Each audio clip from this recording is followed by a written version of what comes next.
Omoh. Thank you so much for coming. I'm really excited to have you on this show. Thank you for granting us this pleasure to come to this podcast to share your insights. Can you introduce yourself? Okay. Hi, Tiffany. Thank you for inviting me. I am Omoh Segoyi and I run the Sunflower. It used to be the Sunflower VA, but I am branching out other things, so I changed it to the Sunflower. And I am Okay. social media manager with beauty and lifestyle brands and businesses. Okay. That was really Thank amazing. you. You know, the first time I saw your content, how I came across you was like, your page is actually very aesthetically pleasing. I was like, wow, this is really amazing. You actually put in so much work on your profile, and I really loved it. I really do. Thank you for noticing. I really love your page too. It's so Yeah, it's just pink and it's right there in your eye. I just can't like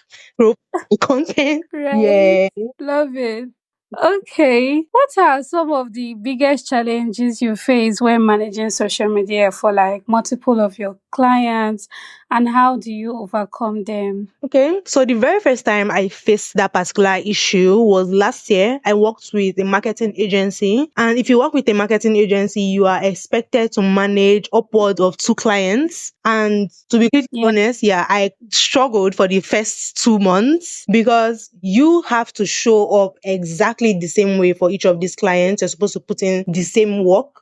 And that was one of the things, yeah, that I genuinely really struggled with because by the time you have gone through and done the strategy for this one, created content for this particular client, and now you have to go out on Yeah. another client, it's not it's not that easy because people really think that like yeah it's not that stressful, but frankly it is. And like showing up this the exact same way with the exact same enthusiasm, that is the problem that I really faced. And the way I figured out managing multiple clients was with routines. So routines really helped me, yeah, a lot. And I will make a checklist of every single thing that I have to do, and then I will bunch them into batches. So I would create a strategy for 2 clients back to back so that the creative juices will still be flowing. And then when it comes to content creation, yeah, it would now be back to back. So that's how I usually like do it.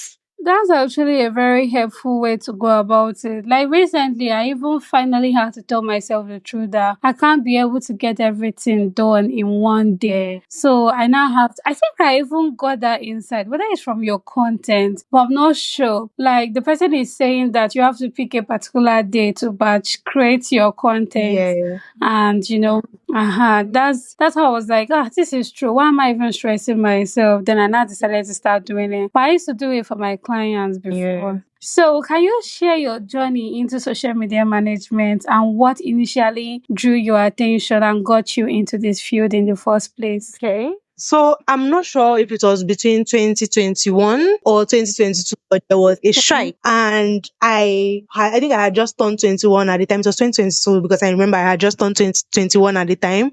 And I was Okay. in 300 level and I hadn't really started doing anything. I hadn't really Yeah. started doing anything. It was just school. And then the strike came and this existential crisis just kind of hit me. And I told my dad that I Yeah. become a flight attendant. And he was like, no, the flight attendants don't get a lot of respect and recognition, that I should figure something out. Oh, Yeah. So he now said that he was going to pay for computer classes for me. And I was like, sure, no problem. So I started going for the computer classes and then I started doing my own little research. So the original plan was to become a virtual assistant. So I did the ALS course, and after the ALX course, I decided to, build a social media presence for myself. And I realized that, okay, I really like doing the social media management thing. So I started taking courses on social media management. And that was kind of how it just, wow. spiraled and started. Wow, you are so curious. Like the way you transitioned is really amazing. Thank you. Wow. I love it. I'm even thinking of finally getting this virtual assistant skill because I've been hearing about Yeah, it. you too. So I also applied on ALX Did you recently, make the but I haven't done it yet. What did did you you make say? like this month's cohorts? Yes, they accepted me after the series of questions. So I'm just looking forward to it. I'm just trying to get more knowledge in all this, like bag more skills. ALS is going to be the game changer. Like what ALS is going to teach you, Coursera and Udemy are not even going to touch it. Are you Yeah. serious? Wow, I never knew about that. I was just like, let me just give it a try. But thank you for the heads up. You're welcome. So, with the ever changing algorithm of social media platforms, how do you stay ahead of the curve and ensure your strategies remain effective? Okay. So the answer to this is have a strategy, but don't make the strategy rigid. You get, so you're when you make the strategy, yeah, Okay. you have to make space for change because everybody knows it's not just the Instagram algorithm, TikTok algorithm changes to Twitter algorithm changes to Yeah. LinkedIn doesn't change as much, but it also changes. So when you're creating a strategy, you have to make space for changes, for additions, and for subtractions. So every time something happens with the TikTok algorithm and someone says this is what is working right now and this is what's not working, I can very easily just go to my strategy and pull something out or add something because yeah, Okay. it's that flexible for me. Wow, this is actually a game changer. I never really thought about it like this, but I think it's going to help a lot of people know that things like this are going to happen and you have to be ready for Yeah. it. Fantastic. Okay. What are some key metrics or KPIs that you believe businesses, like I mean, business owners out there should focus on when they are measuring their social media success? Okay. So as a business, we are not talking like someone that is just doing content creation. We're talking about someone that is trying to sell things. You Exactly. yeah, you shouldn't really be focused on your follower count or the amount of people that are viewing or liking your videos. You need to be focused on the Okay. people that are engaging, the people that are asking questions, the people that are inquiring, the curious people, not the people that are just there to admire your page. So you're looking at engagement, yeah. And if you have like a link in bio or like an external link, so those are for people that have like online stores and websites, you are also looking the amount Yeah. of people that are clicking on that link weekly. You understand? So those are the two Yeah. major things because like from that link, you can now start what they call it, looking at your website analytics and like that's another reason why I like telling businesses that your WhatsApp link shouldn't be in your link in bio because you cannot measure the metrics. You understand? For your WhatsApp link, Yeah. your link in bio is the best way to go. If you have a business, the best way to do is either have an online store or just have something that is kind of equivalent to that. So when you're measuring Yeah. that the amount of people that are looking through your content and your content is converting them to take them to that your link that is leading them to your page, those are the engagement that you should be in Okay. at. Wow, that's really impressive. You know, lots of business owners are always stressing out themselves, looking at followers. They don't know that they can actually have 1 million followers and still not make money online. Exactly. So, what you just said is practical. Like, literally, this is actually a way to. Yeah, it's a Can you share a success story where a particular strategy you implemented had a significant impact on a brand's growth? okay. I like using this particular story. This was like around last year when I was just launching my brand and starting content creation for real. And I did two projects with my friend. He's a graphic designer. And I won't call this a strategy per se. He was just a little Okay. organized. If not, he already knew what he was doing. And I just kind of came in and created a content calendar with a balanced content pillar, wrote out some things for him. Yeah, Mhm. made sure that everything was kind of organized. And he kind of just took it from there. You guess? So that was like I said, I won't Wow. really call it a strategy, but that organization for me, yeah, is strategy enough for a lot of people. Once you have like organized yourself enough to understand certain things, you're going to be like good to go. Exactly. I feel like the foundation of this actually matters. Like basically a lot of creators or business owners that are struggling is because they don't even have a content calendar. So at the end of the day, every time they want to post a content, they're like scrapping around and Exactly. it's so exhausting. It's really exhausting because they It's don't so even have a exhausting. backdraft of where they could just go to and be like, this is the type of content that I should be creating. They just go to other people Exactly. and try to copy and paste. Honestly, like I really hope a lot of them, change things up for them right now so they can see better Yeah. results. How do you balance the need of a consistent content creation with the quality being being like authentic, the post being authentic. You get Yeah, me? okay. So I will go back to batch creating content. One thing about like creating content, staying organized and being consistent on social media while creating quality content is you can't do everything at once. Yeah, you can't sit down and create your content calendar today and then go right ahead and make your designs and make your video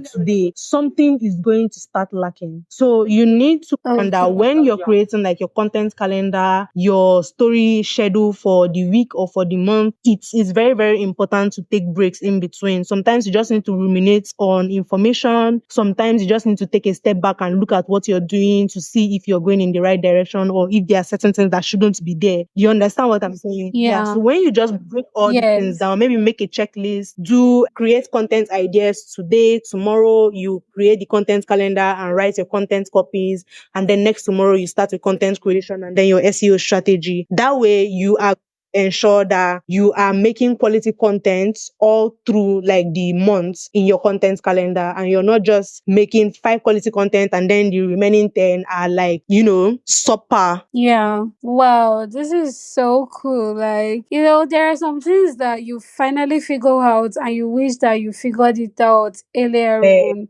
It would have saved me a whole lot of stress for real. I actually struggle to be able to like balance my content, and I know that a lot of people are still struggling with it. yeah. So I know that this tip is going to be like really helpful to a lot of them out there. Yeah, it will be. So, in your opinion, what role do you think storytelling play in social media marketing, and how can businesses effectively use it to connect with their audience? Okay, so this content hasn't really gone out yet, but it's somewhere on my content calendar and you're going to see it before the end of the month. But there are these two Okay. particular brands that I follow on YouTube, and one is the Brownie God and the other one is Peachy Babies. Brownie God sells just brownies and Peachy Baby sells slime around the time that the slime boom happened on YouTube. And the reason why these two brands are Okay. still in business, in my opinion, is that they really lean into storytelling and behind the scenes content. So what is Wow. going on behind the kitchen, why they changed this particular stand mixer, why they bought a new one, why they changed this particular packaging, all these little things. I know that because I'm following them and I Okay. have never bought anything from them before.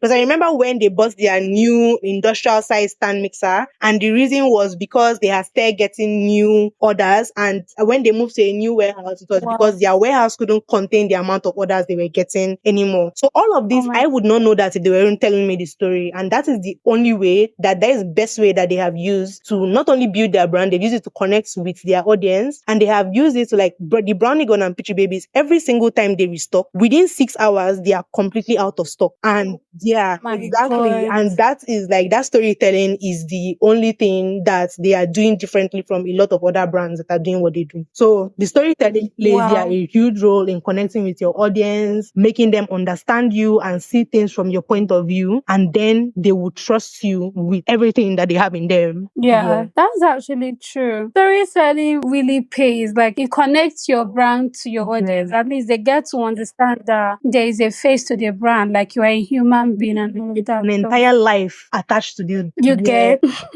exactly. What trends in social media are you most excited about right now, and how can businesses prepare to leverage them? The trend, I think the most recent trend right now is that demure trend. I don't know if you've seen it. Okay. Yeah, the demure trend. That is the most exactly. That is the trend right now, and I'm very sure it's going to run for the next 2 to 3 weeks. And businesses can very Okay. easily leverage it. Like right now, I'm doing this outreach thing, and I'm just going to like tell them, you see the way you do your day in my live vlog. Use that voice over Yeah. exactly, and you understand. As I'm getting ready for the day, you see how I'm getting ready for the day. So demure, the way I'm picking up my bag and I'm showing up at my jobs, very, very demure. Something like that. That trend is really going to, is really going to Yeah. push a lot of people and stuff like that. So there's that trend, and there's that Wow. the Apple song by Charlie XX. Yeah, that one is Yeah. another trend that is really picking up right now. And so like those are the two ones that I'm going to be suggesting to my clients and other business owners right now for like the next 3 weeks. They really need to hop on it. I feel like trends is a very good way to like increase your visibility and get seen by a lot of people for real. Exactly. So, what advice would you give to any entrepreneur or small business owner who are just starting to build their social media presence online? So 5 views, 10 views, 12 views, 20 views is not enough for you to quit. You can't stop now. You have to keep going because the more you do something, the better you get. And like the thing with people, business owners is they forget that when they started their business, they weren't as good at it as they are right now. And the whole turn Yeah. into social media is going to be kind of similar. You're not going to get it immediately. You're going to have to be at it for a while to get it. So yeah, so the advice I'm going to have for them is don't stop, keep going. You can't stop now. Social media is the best decision that you have made so far, and you just can't stop now. Keep going. Wow, this is actually a fantastic advice because some people, once they just get their business on social media, they're like expecting to start selling now, start getting a lot of customers. And when they don't, they give up. I mean, do you want to miss out on all the money that you're supposed to make in the future? So I feel like, in fact, I know that this advice is very helpful for any business owner out there that will listen to it.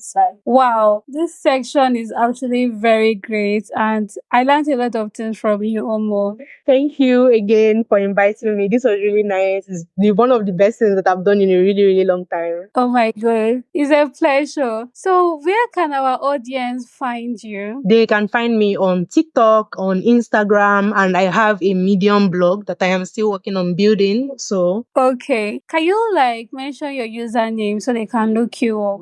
my username is the sunflower. That's D_sunflower, but the sunflower has no vowels. So spell sunflower and remove all the vowels, and you have you have my brand name. Okay, I'm still going to have to like put it in the show Yeah, of notes. course. This is actually a great episode, and I'm really excited that you came. Thank you so much for granting Thank you very much all. for inviting me. I really look forward to doing more collaborations with you. Yeah, sure. Yeah, sure. Thank you so much.